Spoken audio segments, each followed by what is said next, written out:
গৌৰীপুৰত নৱনিৰ্বাচিত সাংসদ ৰকিবুল হুছেইনক বিপুল সম্বৰ্ধনা।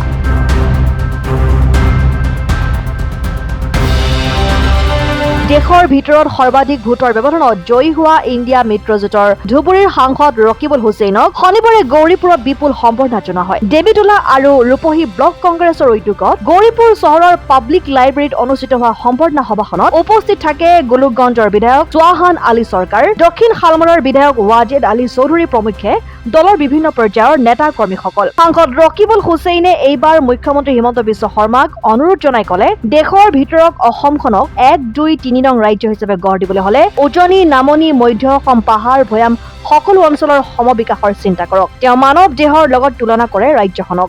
মানৱ দেহৰ এটা অংগ বিকল হলে সেই মানুহজনক সুস্থ হিচাপে গণ্য কৰিব নোৱাৰাৰ দৰেই ৰাজ্যৰ এখন অঞ্চলৰ উন্নয়ন নহলে সেই ৰাজ্যক উন্নত ৰাজ্য বুলি ক'ব নোৱাৰি। আনহাতে সমস্যা বহুল ধুবুৰী সংসদীয় সমষ্টিৰ উন্নয়নৰ ক্ষেত্ৰত সাংসদ গৰাকীয়ে সকলো ৰাজ্যৰ পৰা সহায় সহযোগিতা কামনা কৰে। আজি ইতিহাস প্ৰসিদ্ধ এই গৌৰীপুৰৰ পৰা ধুবুৰী লোকসভা সমষ্টিৰ সকলো ভোটদাতা ৰাইজক মই ধন্যবাদ আৰু কৃতজ্ঞতা জ্ঞাপন কৰিছোঁ। আৰু দুদিন আগত হ'লেও সকলোকে ঈদ মোবাৰক জ্ঞাপন কৰিছোঁ। এই ঈদৰ দ্বাৰা যাতে আমি সকলো জাতি জনগোষ্ঠী মানুহ আৰু অধিক শক্তিশালী মিলনেৰে থাকিব পাৰোঁ, আমাৰ নিজৰ ল'ৰা ছোৱালীক লৈ নিজে যাতে সুখে শান্তিৰে থাকিব পাৰোঁ, সমাজখন যাতে আগবাঢ়ি যায়, সকলোৰে ঘৰত যাতে শান্তি হয়, বেমাৰ আজাৰ যাতে নাইকিয়া হয়, এই ঈদৰ সময়ত মই মহান আল্লাহ তাআলাৰ ওচৰত এইটোকে কামনা কৰিছোঁ। আজি আপোনালোকে দেখিছে যে ধুবুৰী লোকসভা সমষ্টিৰ ৰাইজে ৰেকৰ্ড কৰিছে। 10,12,400তকৈ বেছি ভোট আমাক দিছে। গোটেই ভাৰতবৰ্ষৰ ভিতৰত সৰ্বাধিক ভোট পোৱা এইটো এটা ৰেকৰ্ড বুলি সকলোৱে কৈছে।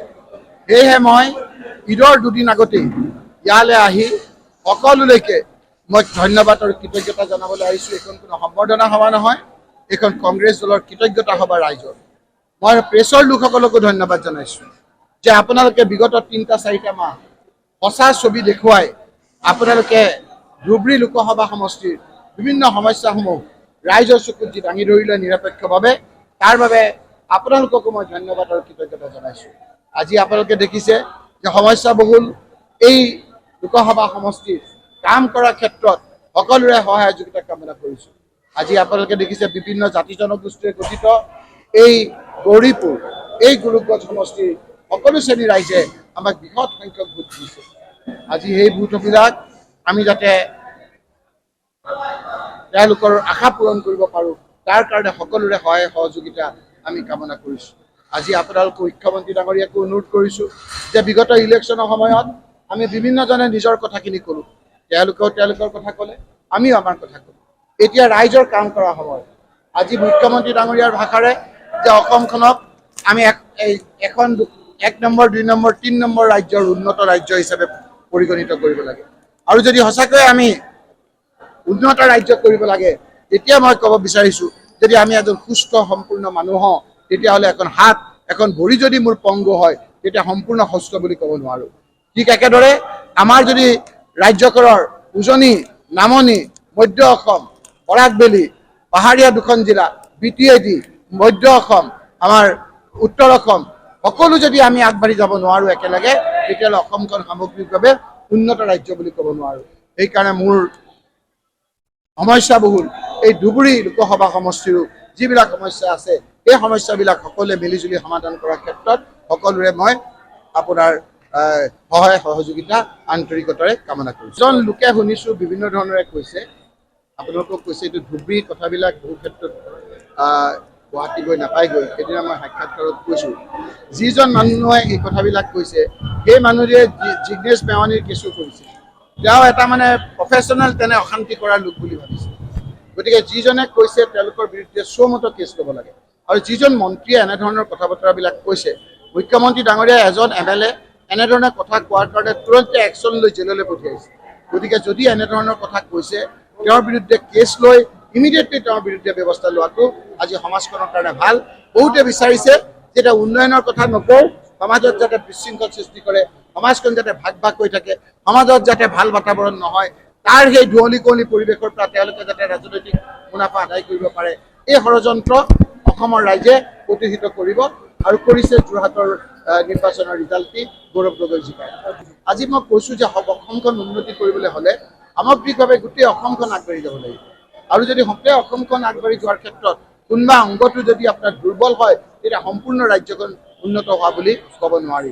এইটোৱে মোৰ আৰ্জি যে সকলো শ্ৰেণীৰ ৰাইজক সকলো অঞ্চলত সমানভাৱে আগবঢ়াই লৈ যোৱাৰ ক্ষেত্ৰত যেনেকৈ আমি ধৰি লওক কিছু জাতিজত গোষ্ঠীক সংৰক্ষিত কৰি হ'লেও আগবঢ়াই লৈ যাব লাগে, আমাৰ পিছপৰা লোকসকলক অন্য ধৰণৰে এতিয়া ইণ্টাৰনেশ্যনেল আৰু নেশ্যনেল এই বৰ্ডাৰবিলাকৰ মানুহসকলৰ মনবিলাক ঠিক ৰাখিব লাগে, এই মানুহবিলাকক আপোনাৰ সমস্যাবিলাক সমাধান কৰিব লাগে। তেতিয়া বহু ক্ষেত্ৰত আমাৰ যিবিলাক সমস্যা বৰ্ডাৰ সমস্যা দেখা যায়, এই লোকসকলে পুলিচৰ দৰে কাম কৰি আপোনাৰ বেলেগ মানুহ ইয়াত অহাৰ ক্ষেত্ৰত যথেষ্ট বাধা দিব। গতিকে এই মানুহখিনিক ফিল গুড ফেক্টৰ যিটো কয়, মনটো ভাল লাগি থাকিবৰ কাৰণে ইয়াৰ যিখিনি মূল সমস্যা, গৰাখহনীয়া সমস্যাই হওক, ৰাস্তা ঘাটৰ সমস্যাই হওক, এই সমস্যাবিলাক সমাধান কৰাৰ কাৰণে যেনেকৈ ইণ্টাৰনেশ্যনেল বৰ্ডাৰত আমি বৰ্ডাৰ ডেভেলপমেণ্ট ফাণ্ড ৰাখোঁ, এই বৰ্ডাৰ ফাণ্ডৰ যোগেদি ইয়াৰ যিবিলাক গৰাখহনীয়া সমস্যা, ইয়াৰ যিবিলাক ৰাস্তা ঘাটৰ সমস্যা প্ৰাধান্য দি চৰকাৰে এইবিলাক সমাধান কৰাৰ ক্ষেত্ৰত আগভাগ ল'ব লাগে বুলি মই বিনম্ৰ। গৌৰীপুৰৰ পৰা চাহাবুদ্দিন মোল্লাৰ ৰিপৰ্ট, অসম টাইম।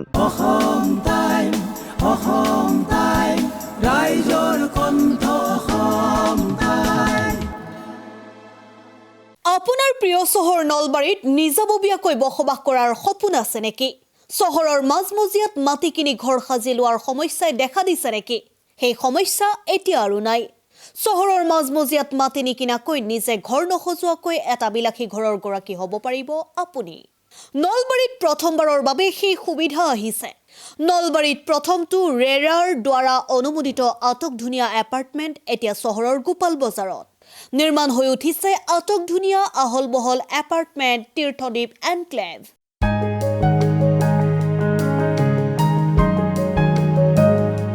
চহৰৰ গোপাল বজাৰৰ DIC পথত নিৰ্মাণ হৈ উঠিছে তীৰ্থদ্বীপ এনক্লেভ এপাৰ্টমেণ্ট। 2টা আৰু 3টা আটকধুনীয়া শুৱনি কোঠাযুক্ত সপোনৰ ঘৰ, যথোপযুক্ত গাড়ী পাৰ্কিঙৰ সুবিধা, নিৰিবিলি পৰিৱেশ, যাতায়াত আৰু যোগাযোগৰ উপযুক্ত সুবিধা। আপোনাৰ সপোনৰ ঘৰখনৰ বাবে ন্যূনতম হাৰত বুকিং চলি আছে। পলম নকৰি এতিয়াই যোগাযোগ কৰক 9706010636 আৰু 9954253864 নম্বৰত।